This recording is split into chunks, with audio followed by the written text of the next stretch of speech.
Where? Oh, sexy. Well, where was, by the way, one of my favorite Canadian shows, and we were going to have him on. Nick, where did Ed the Sock fucking air? Ed the Sock? It was one of the greatest. He was one of the greatest. It was a sock puppet. They would smoke cigars, and he had chicks on. That's great. He had dancers, cool. like half naked dancers, and then they would do the interview with the guy or girl, whoever would come on the show. They would have to get into a bathing suit and get into a hot tub and get fucking interviewed on the show. Yeah. Wow. Okay. See, there you go, City TV, and then on CHCH.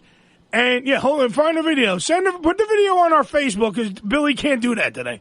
So put that on our show, Ed the Sock. It's one of the greatest fucking shows. So it was in Hamilton and City TV. Isn't that Toronto? I don't fucking know. Ask Nick. I did. Well, you have to say, That's hey, Nick. what I did. That is 100% real, yes. It is, I'm telling you. Yeah. Ed the Sock was a fucking amazing show. Yeah. I'm looking at these things here, yes. Ed the Sock, Well, I've always said it's the man behind the sock, you know. Yeah, it is. Pretty much. The man inside the sock or whatever. But but that's what I'm saying. And that show was irreverent. And that show, it pretty much was the ham radio show, except with a sock puppet. That's what it is. Wow. It's this show with a sock puppet. Hey, yeah. I wish we had a puppet on this show. Sock that puppet. I really do. I found your Canadian cat. Yeah, because he was Ed the Sock. Yeah. I'm Uncle Ed. That was Ed the Sock. He legitimately is me. He was a cigar smoking, heavy drinking, foul mouth sock puppet. Fat sock puppet. Just replace sock puppet with fat fuck, and that's me and him. It's the same fucking guy. All together now. All together. How cool is that? Yeah, put up a picture of that. Yeah. Put up a picture in the chat room of Ed the Sock, and then we can go from there. But that brings me. But that does. Let's do it right before we go to break. Let's just do the round of the table Was here. he a white sock? Or? No, he was a gray sock with green hair. There's Ed. There's Ed. Wow. Ed the Sock. Yeah. It's me. He looks like a sports sock. It's literally me. It's a sports sock. It's me if I had green hair. See, now if they washed with bleach, he would have been a white sock, but I guess they didn't want to. Well, they couldn't get the advertising. Like most of my socks, he does stand up all by himself. Oh, sure. Yeah, jizz. Hello? Hey, Ed. Yeah, who's this? Hey, it's Uncle Eddie from America. How are you, motherfucker? Oh, Uncle Eddie from America. Oh, that doesn't sound creepy at all. No, not in the least. Welcome to Ham Radio. Ladies and gentlemen, Ed the Sock. Okay. Canadian By the way, hero. just to inform you, Uncle Eddie, yes. I'm in America to North America. So you may, sometimes want to clarify. There's North America, there's South America, Latin America. It's not all just America where you live. To us, it's America, Ed. Oh, that's what I forgot. That's all that exists. That's all that exists to us, man. He's up in the Great White North, Ed the Sock, Canadian superhero. Of course, TV personality, cult classic, the man, the myth, the wool. That is Ed the Sock. What the hell was that little stupid comment? I said you're the man, the myth, the wool. You're what kind of sock are you made out of, Ed? Is this all going to be about my ethnicity? Is that what this whole thing is? Yes, I like to do a racial background on all my guests. What the hell are you, Trump? You're going to build a wall against me now? It's going to be a wall around socks. Turn the heat up in the dryer. A wall around the closet. Everything's good. Don't worry about it. Who's the other joker there? We have Billy. Billy, we just found out that Billy has sex for 45 minutes. Yeah. So you can rank on that for a couple minutes. 27 years ago. 27 years ago when he had good hips. He used how much did your arm hurt? That's what I said. Oh, one's bigger than the other. Yeah, he works on his forearms that way. We got Danny over here. Danny, say hi to Ed the Sock, please. Hi. Well, hold on, Danny. Sorry, your mic wasn't on. Me on. I don't want to turn you on. Do you really have to give Ed the Sock that much farther? You're gonna you know what? Don't turn Danny's mic on. I don't think there's going to be anything valuable coming out of there. You've heard the show before. No, I've just got some intuition. Actually, quite frankly, you could turn off all your mics. I don't think anything valuable is going to be coming. It's just going to be Ed the Sock talking for the next hour and a half or whatever he's going to do. Yeah, I'm going to do some infomercials. I've got some ShamWows I have to unload, and it is Christmas. You gotta make some money on the side. What do you mean on the side? I'm in Canadian media. That's the only money you make. Notice that Ed laughed during his own shit. So what are you doing now? Tell me where I can catch you. What are you doing? What am I doing right now? This is, I'm glad to see that internet radio has adopted the same, rhythms as regular terrestrial radio, which is basically don't do any research, open up with a broad question, and let your guest do all the work. Pretty much. That was my plan. I got that from the Book of Broadcasting. I was just checking in. No, I'm asking you because I don't have you here in the shitty part of America while you're in the northern Americas. I don't have. What was that little sound effect there that was there a few seconds ago? We have a bunch of sound effects. We have a slide whistle. Yeah, that one. Oh, I love that. You love that? We got. You're in the right place for that. Oh yeah. Nothing says comedy needs help like those kind of sound effects. Oh, absolutely. Those are my crutches, Ed. Jesus. All right, so right now, I mean, I quit television a couple of years ago because I don't know how it is. Well, I know how it is down there. Right now, down in the U.S., you guys are struggling. The television industry is struggling to adapt to the new digital world. In Canada, it just collapsed. So I sort of walked away from television, also because everything up here became so corporatized. All the good little outposts of independent freedom, all got swallowed up by these massive conglomerates, none of whom actually know anything about television. One's a phone company, the other's a cable company. And so they've got these idiots running these things as if they're utilities, not like they're, creative endeavors. So I just walked away, and I'm doing stuff online now. You can find me at, I'm on everyjoe.com, which is comes out of the U.S., and HuffingtonPost.ca, which I think you guys can access from there. Yes. But all of it can be found on my website, edthesock.com. There you go. See, it was much better just to let Ed do it. I don't have to ask any questions. Ed kind of infomercial himself. That was pretty good. Did you ask me a question, smartass, or did you not? No, I did. You did well, Ed. What the hell are you criticizing? You ask me a question, I give you an answer, and all of a sudden you give me shit? Shut up already. Shut up, Ed. Where the hell's that other guy? Billy, you ready? Remember the hell the guy said don't turn his mic on. Maybe I like him better. Billy, you got it. Uh-oh. Billy, now you got to talk to Ed Sock. I wanted to give you compliments, Ed.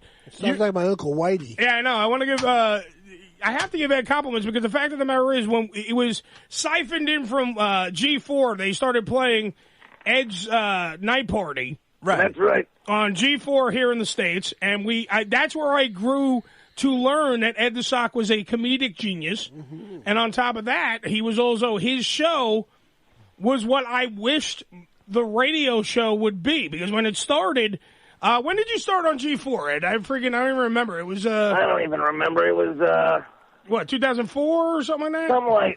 Something like that, 2004, something like that. Yeah, a long story about G4. 10 years into the career of your show. Yeah, pretty much. So it took us 10 years to discover you down here. Yeah, pretty much. Yeah. So I started on G4 in 2004. You started on Canadian TV in 1987. Yeah. Oh, even longer? Even longer. Ed's been around for a while, yeah. Yeah, G4 picked up a couple of the later seasons when I was partners. My show was partners with a broadcaster up here, but that broadcaster was getting sold, so I became partners with a digital channel in Los Angeles, and then G4 came to the broadcaster and said they wanted to buy more episodes, they wanted to buy more seasons, and that broadcaster said, we're not partners with them anymore, you have to go to this digital channel, and they were pissed off that G4 was pissed off we didn't go to them to make them our partner, and they considered this digital channel to be competition, which it wasn't because it wasn't linear. And so they said, well, you know what, I don't know if the show's doing well enough for us. Like, well, why did you come to us and ask for more seasons? And why did you get mad when we couldn't give you, you couldn't get more seasons for the same amount of money? What a bunch of bullshit and crybabies. But they don't exist anymore, G4. Right, that was scorched earth. I think when Ed left, the downfall of G4 started, quite frankly, because he was one of the only shows that you gave a shit about watching. Because I appreciate that, and there was the Attack of the Show, and then that was Play, or was that what X Play? Isn't that that would have been Caitlyn Jenner's show now? Yeah, X Play. No, but it was one of the ones, like, especially because you had your lovely redheaded sidekick. That was always great to watch. Well, she was the last of my co-hosts. I had quite a few over the years because initially when we started on cable access, and cable access, you don't pay your hosts, so co-hosts would find gainful employment and off they would go.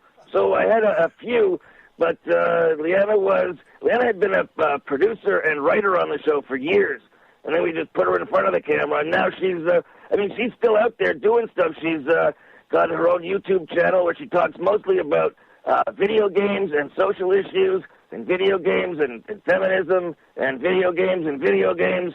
So you can find her Leanna K channel out there, and she does writing and shows about cosplay for the escapistmagazine.com. Yeah, that's what I'm saying. It was the perfect blend between the two of you because it worked so well. She had the tits and you had the talent, and then vice versa. You had the tits and she had the talent. And it went back and forth because it was great back and forth. I mean, you started out with a guy that was a comedian who looked like a caveman. I don't remember his name. I just remember his Craig face. Campbell. He wasn't the start, but he was the second last guy. He lasted probably the longest. He was with us from season 3 to season 9, I think. And the best part about the show, Joe, the best part was that they had a fucking hot tub. Ooh. And that's what I'm saying. This show was so different. It was like a true alternative to other crap that was on TV. And that was the best part of Ed the Sock. Not only was it a talking, cigar-smoking, foul-mouthed sock, which was an amazing thing, and Ed is an amazing thing for that. It's like my Uncle Whitey. Exactly. But then he had a hot tub where the guests would sit in a hot tub with normally either scantily clad women or girls that would just take off their tops anyway and start making out while the guest was in the hot tub in the wang tank, as they referred to it. Yeah, it was a great everything that they did on that show. Yeah. Was what I imagined one day this show would be. We are nowhere near there yet. No, we have no hot tub. Not a hot tub yet. No. Well, I would not recommend a hot tub, quite frankly. Yes, we did have the hot tub, and basically put it in just to piss people off. First, I put in these go-go dancers, because, you go in and out of break. Most shows just have, like, clapping audience or some crap like that. I was like, it's got to be more interesting. So we got these go-go dancers to dance us in and out of breaks. And then when that, finished pissing people off, I said, let's put in a hot tub. So we would open it up so that viewers could apply to come sit in the hot tub, and they would sort of, get a little bit of, get interviewed and stuff, and hang out with our hot tub girls. And the hot tub girls invariably had way more fun with each other than they did with the idiots in the tub, who mostly sat there looking like pieces of wood, and I don't mean that as a euphemism. And by the way, you can find, there's 2 seasons of Ed's Night Party on the internet. It's on Ed the Sock Central on YouTube. Interestingly enough, the company that put them up there lost the password for the YouTube channel, and so I can't add to that. So I'm starting my own YouTube channel, which I'll talk about another time when it started. But right now, like I said, go to edthesock.com. You can find all my videos, mostly about U.S. politics and stuff like that. Yeah, you were talking about, you had a great video that I believe our Canadian Unified Network technician, our cunt from Canada, put up we were promoting his heavily, by the way, Ed the Sock, even though, I don't know if, Ed would probably know this, but he's such a cultural icon when it comes to the people of Canada and some of the people here in America, the lower shitty part of America, who learned about Ed. Because I'm definitely thrilled to have him on, but a lot of people were like going, holy shit, Ed the Sock's going to be on your fucking show today? I'm like, yeah. And they were putting up videos, and Ed had a great one about gun control and why gun control is not going to work. Yeah. And he had tons of political videos. Like, Ed is, without question, Ed is a guy, an entity unto himself. He's a sock. He's a sock. I wouldn't say a guy. He has bigger balls than half the people that have, humans that are out there. But Ed has the ability to, do crash, lesbian potty humor on this side of the room, and then on this side he's giving you thought-provoking YouTube videos, and he had one about gun control, he had one about our elections here in the States, a whole bunch of stuff. And you got to check it out. It's all over YouTube. You got to look it up. Just Google Ed the Sock, and you'll find everything on his YouTube channels. And you go to edthesock.com, obviously, for further crap. But he has a lot of stuff. There he is. So what do you think about, if you give him a sample, Ed, gun control. Why do you think gun control won't work? Well, because it doesn't matter how many guns there are in the States. The problem is, why do you guys use them so much? You got lots of garden implements, too, and you're not using them to kill people. The question is not so much why, you've got the right to bear arms, but why do you bear them so often, and why do you use them so often? The problem is the relationship between some Americans and guns, not so much the fact that guns exist. Exactly. That's what I've said. Not that I stole it right from Ed. I've stolen a lot of stuff from Ed, but I have not stolen that from Ed. That thought is a genuine article right there. It is. It makes total sense. We have the guns. The guns aren't going anywhere. But why does everyone feel like they got to use them so goddamn much? Is Ed's point, and that's total. That's gospel. I blame TV. You blame TV, Billy? Yes. Why do you blame TV? Because why? In TV, they always show you just pull out a gun and shoot somebody. It's great. No. You're behind the times. You don't blame TV for things anymore. You blame video games. There you go. You have to update your shit. That's so passe, blaming TV. No, now you got to blame video games. I am old. He is old. You get with it, will you? By the way, I got a contest going now. I used to do a show in Canada. It was called Fromage. I inherited the title. Basically, it was to look at the cheesiest music videos of the year, and it never got good ratings until I took it over and started looking not at like these little artists nobody's ever heard of, but taking shots at all the big guys and all the stupid things they put in videos. And it was the biggest hit in Canada. It was kind of like, how Frosty is played every year and everyone watches it, and Rudolph. In Canada, this was what everybody watched New Year's Day. Well, I quit Much Music, which was our version of MTV before it sort of died up here. And I stopped doing it, but now I'm doing a thing called The Biggest Assholes of 2015. Oh. And people get to vote and suggest who they'd like to be in this contest. And the last week of December, I'll be showing who I've chosen and why. The biggest assholes of the year in U.S. politics, world politics, news and current events, entertainment and media. So I want people to suggest more than just Donald Trump. Give me more than Trump, okay? Yeah, he's a given, but I need more than Donald Trump. If you go to headthesock.com, you'll see the video is there. And if you go to everyjoe.com, they have a link so you can vote. I'm going to vote for Caitlyn Jenner. I'm going to vote for you. I don't, but I'm not going to. I won't win in a landslide. I think Caitlyn Jenner will definitely win.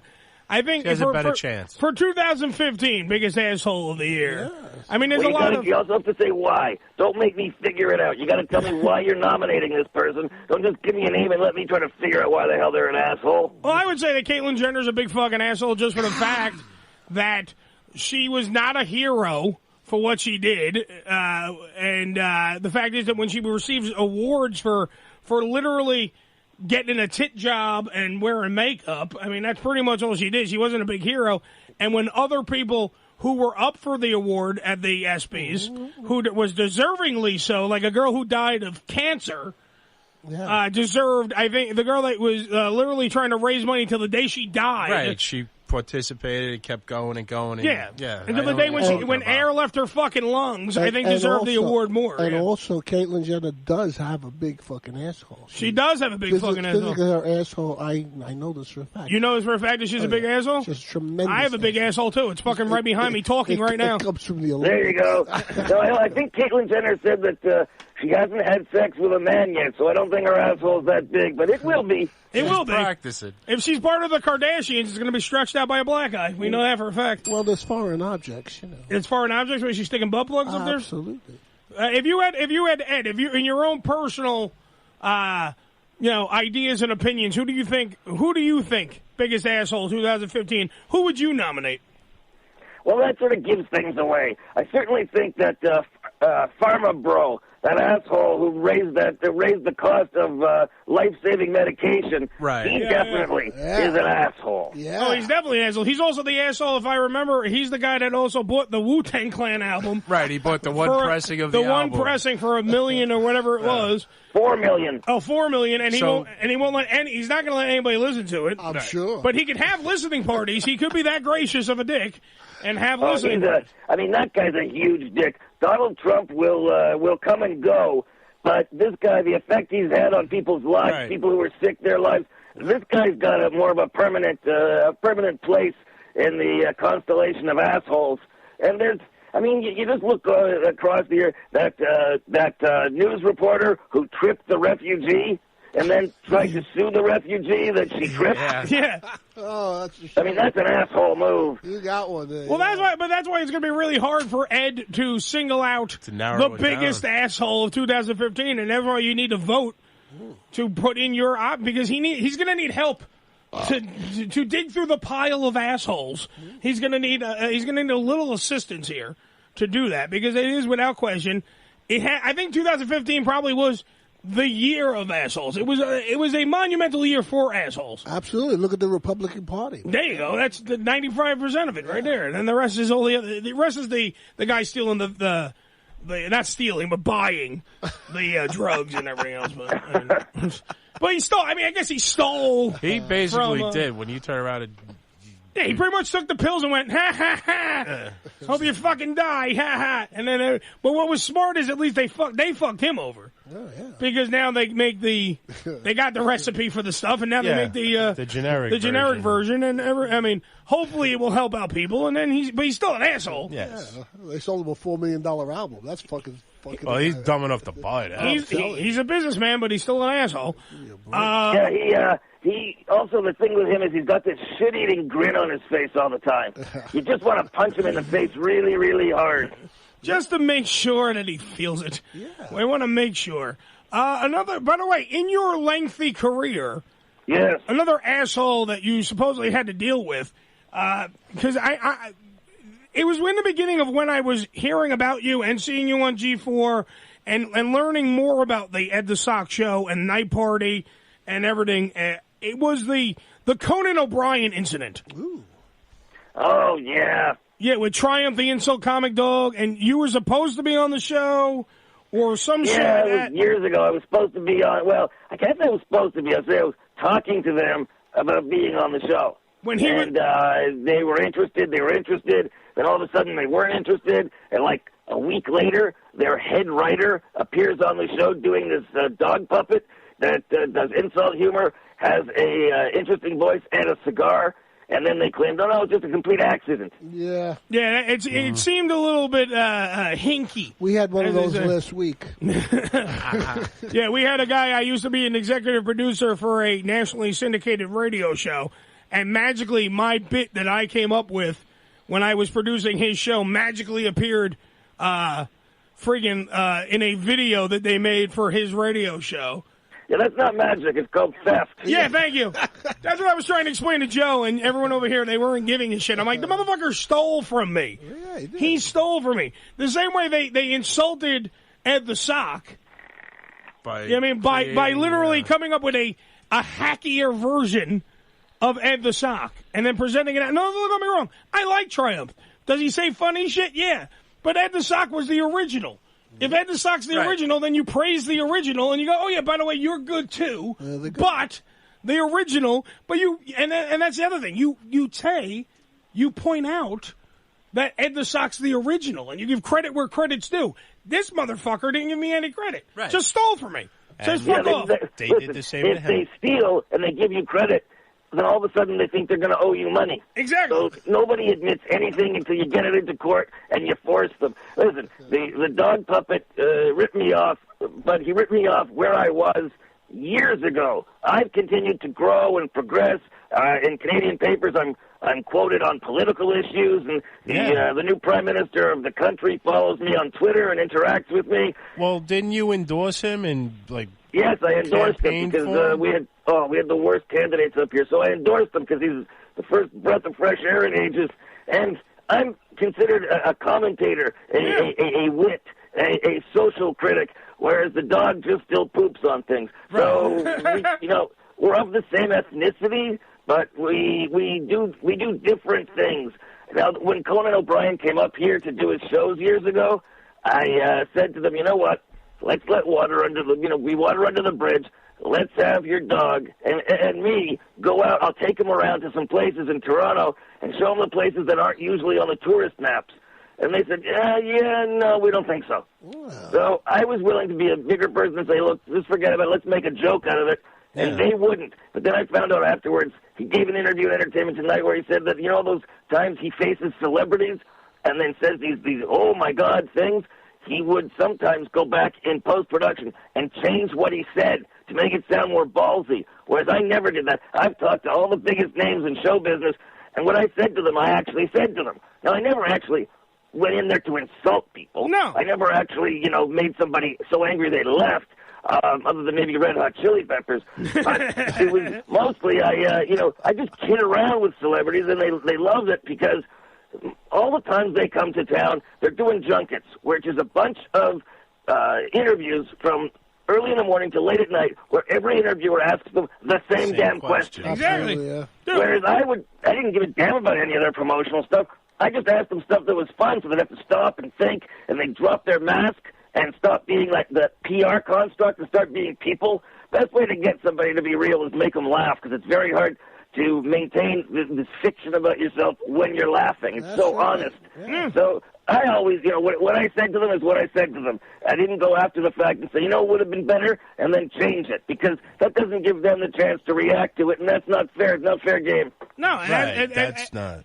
And listen, Ed, that is exactly why I was hooked on your show. Because Ed's Close Encounters, or Close Ed Counters, that was on his show. Ed is, without question, one of the most brilliant interviewers. Sure. Whether he's a sock or a fucking human, he's an interviewer. There's a brain in that sock. Yes. And he knew, and it's honestly what I bring to this show. And Joe, I think Joe will even agree with you. Oh, yeah. When I do interviews, I talk to people like they're fucking humans. Absolutely. I don't care if you're the biggest goddamn thing going today or you're some crack whore on the corner. If we have them and you're on a show, you want to interview them. You want to talk to them. You don't want to interview them. I'm not asking them if they were a tree, what kind of fucking tree would they be? Sure thing. You know what I mean? That's the Barbara Walters frame. If you were a tree, Danny, what kind of tree would you be? Yeah. You would have the fucking Dutch elm disease in your fucking mouth. Absolutely. So, Ed, when is the last time you got laid? Ed gets laid all the time. Me or the sock? Because the sock gets laid way more than me. You know, I just put that together. You're both Eds. Oh, really? How about you? Well, stop the clock. Yeah. Joe just pulled his head out of his ass. I have no idea what I'm doing. Wait, you both have the same name. What the fuck? And you both smoke cigars. Well, yeah. Fucking idiots. There is a resemblance, except for the green hair. You know. Ed, first off, Ed the Sock is in way better shape than me. I would think so. And he gets way more pussy than I do. I can imagine he would. And look. First off, at one point, I don't know if he ever banged his co-host. Wink, wink, nod, nod. Well, you're not I don't know if he baby. did, but let me tell you, that guy is my hero for that reason. But Ed, I do want to blow. I don't know how long we have, Ed, so I want to blow smoke up his ass for a good amount of time. I'm telling you, I learned so much from Ed. Like, you know, I always say, or I say, I sat under the learning tree of some of the greats without them even knowing it. I learned from Stern. I've learned from Jim Kerr here in New York. I've learned from Opie and Anthony when they were still together. I've learned, and Ed the Sock was on that list. Sure. I learned from Ed the Sock by watching his show and seeing that he would actually present it a true alternative to a product that was out there. Because all shows, and I believe Ed put it very eloquently when he was talking about doing the junkets and satellite interviews and all that bullshit. Sure. And he was talking about it. He gave them an option. He gave them a difference. He gave them an alternative. That, like, if you ever see his interviews, he was interviewing porn stars before it was cool to interview porn stars, and he's talking straight up to him and having great conversation. He went to a fitting room with Jesse Jane and Carmen Levana. From porn star to political giant. And that's and Billy, that was going to be my next point. He did Ed the Sock. When I'm done sucking his dick right now, Ed the Sock. I will. Metaphorical, we should point out. I will end sucking your dick on this note. The point that I was going to make that Billy just threw out there is that's what Ed taught me.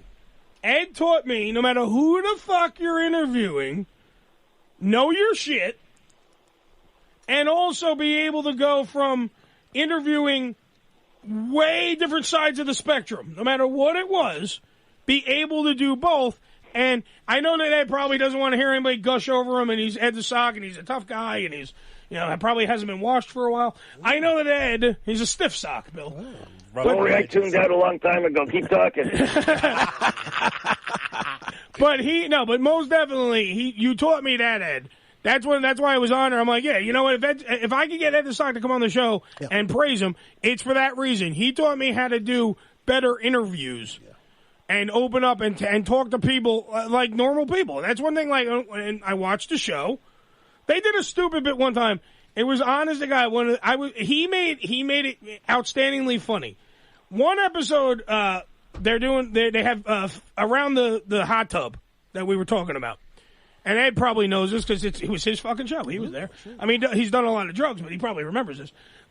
On the sides of the hot tub were plastic bullshit tiki gods. Wow. They were on the sides of the... the tiki gods. I love the tiki gods. Yeah. And he had these two plastic ones. And because she didn't like them, the stage director came by and ripped them the fuck down. Live on the... Now, that was another part of the show I loved, because whatever happened. It was there. The same way we do. If a mic falls, if shit makes noise, if Joe coughs or says something stupid, we leave it in. It just, whatever happens. What do you mean stupid? Well, what? Oh. Joe woke up. So they ripped I'm out... not sure about that. I love fucking Ed. So they ripped down the two plastic things. But on the very next episode, he had a floating that would come in from the ceiling, a tiki god that was only this big, but on camera it looked huge. It was this fucking big, and it would breathe fire, and it would come down. That was the new tiki god. It was hysterical because it was just. He had running gags. I'm telling you, it was an outstanding show. It's a show I think would still work right now. But Ed is only online. There's no place in broadcast television that's taking those kinds of risks. First of all, it would never have run on regular broadcast TV in the U.S. Up here, that show with the talking to porn stars, with the toplessness and the innuendo and stuff, that ran on regular television here. Yes. It wasn't on cable. No. It was on regular television. You had the 6 o'clock and 11 o'clock news. You had all the primetime shows, and then you had us at 11:30. It was just a regular broadcaster. And also, when we were on Fridays and then rerun on Sundays, when we were on Fridays up against Letterman and Leno, we used to beat them every week in ratings, and our whole budget was like their lunch budget. Yeah. Exactly. And that's another thing. He showed me point blank that you can do. It's going to sound fucking bad. You can do so much with so little. Yeah. And enough about my penis. You can do so much with so little. He's here all week. Hi-oh, folks. Try the veal. Tip the sock on the way out. The point is that you could do, that's the point. It doesn't matter what you have. It matters what the fuck you do with it. And that's the difference. They were in Canada. I mean, it wouldn't work fucking here. I get it, because America sucks when it comes to TV. But now he's online. So now he can do way more stuff, and they won't blur it out. He can do whatever he wants. And that's why we're on internet radio. We were on terrestrial. Yeah. We did terrestrial. We're trying to get on satellite, because I think, now that Stern re-signed for 5 fucking years, I don't think there's going to be any money left. But what are you going to do? But the fact is, that's what you have to be. Because if you're creative, like Ed the Sock or me or other people that are in this genre, and you want to be creative but you don't want all the restraints to hold you back, you got to find a way to do it. And I believe Ed the Sock is going to be doing that. Yes, and I think Ed the Sock will continue to do that in many ways, and he has to do it on an internet-based format, because I don't know. I mean, they do have... Did you ever... Are you doing a show on the internet, Ed, or what is the scope of what's going on? Are you just doing videos? Right now I'm doing. I mean, the thing about the internet is they call something that's 5 minutes long a show. Right. We used to call that a segment. Now it is a show, and that's, I guess, true, because on the internet people don't watch things much longer than about 3-4 minutes. Very few people will watch anything longer than 3, maybe 4 minutes. So if you do stuff for the net, you got to basically break it up. But right now, just doing the stuff for everyjoe.com and Huffington Post, which is short bits, 3 to 5 minutes. But in the new year, there's going to be a new show making the most out of the fact that there's all this technology and freedom out there on the net. However, don't expect a hot tub, because I've been there, done that. I don't need the smell of chlorine anymore. Fuck the hot tub. There will be, though, a slip and slide. Well, there was a show down here. They did that too, didn't they? What? One of those like guy type shows. Oh, well, no, there was the man show. And all that. They did all those things. So like he paved the way. Ed DeSarkis paved the way. But everybody else stole from it. Oh no, everyone. Or borrowed and whatever. Everybody. I don't mind that. Listen, I don't mind when people get. We all in the creative business. Everybody inspires everybody else. That's part of it. You know, good artists copy, great artists steal.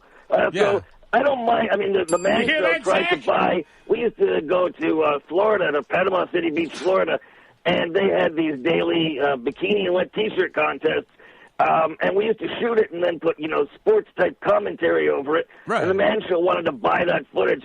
I was stupid. I probably should have sold it to them because it wouldn't interfere with what we were doing with it. But I was like, no, that's our thing. Considering how much money they probably would have paid, that was a stupid move. You could have had Kimmel money. What are you doing? Yeah, well, could have had money. Never mind Kimmel money. The one time that the Canadian dollar was worth more than the American dollar in the last 40 years, and it was worth about 15, 20% more, something like that. That one time was the time that we were being funded by an American company. So the American dollar didn't go as far as the Canadian dollar. So we wound up taking a budget cut because the American dollar was so low that ours was stronger. Now, of course, if we were to do that again and get the budget from the U.S., we'd be making 20% more. Our budget would have 20% more. In this case, we had like 15% less.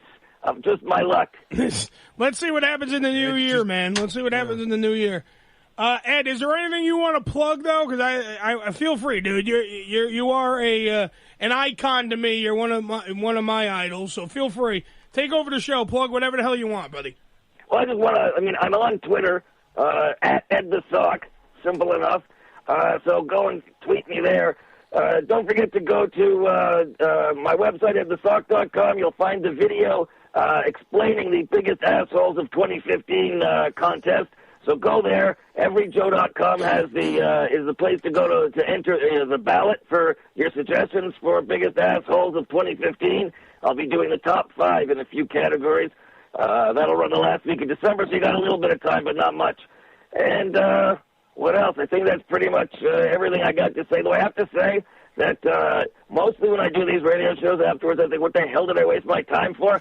You guys actually, at least you, Uncle Eddie, actually did research, which is quite impressive because most of the time radio guys, they don't do any research. They ask you a question so you can keep talking, and they stop paying attention. They start doing their taxes and crap until they hear you stop talking. And then they pop in with another generic question that's clear they haven't done any research or paid any attention. So anytime you want to have me on, I will be back on your show. Oh, thank you. That's fucking huge. All right. By the way, Nick in Canada, the CUNT. Yeah. Nick, can you please post Biggest Assholes of 2015 on the Ham Radio Show page? Absolutely. As well as put it on all the other pages, Ham 24/7, that, and what else do we have? Demand the Ham, put it up there. Put it up everywhere you fucking can. I want Ed to have I want people voting for Biggest Asshole of 2015. Yeah, I don't want to choose it myself. I mean, that'd be easy, but I don't want to choose it myself. Yeah, he is. Even though he just sounded like he was underwater on that last part, I still understand what he said. Right. Go to edthesock.com. Ed, thank you very much for being on the show, man. All right, thanks, guys. Joe, anytime you might want to wake up. Thank you, Ed. See, Ed knows you suck, Joe. Ed knows you suck. Ed hung up real fast. He's like, I got to go. Joe's fucking bringing on the show. I got to go. 908-854-4228 is the Ham Radio Show. Yeah. And, of course, I want to thank Ed the Sock for being on the program. Phenomenal. He's the best sock I know, Danny. He's the best sock I fucking know. My socks out any day. Yeah, lousy connection, though. Sorry about that. Well, at the end, he was. That's his normal voice. No, that's what he sounds like normally. His voice is okay, but the right at the end, though. Right at the end, quality of the call. It's the Ham Radio Show. As soon as Joe worries about the connection later. Yeah, you know me. Hey, technically, I thought it was shit. No, the content was great. All right, the content was good. Let's go break. And we'll come back. We'll see if we'll get a Smashburger update. Danny has to get ready to get the fuck out of here. There's a whole bunch of stuff going on. It's the Fat Ass Birthday Bash on the Ham Radio Show.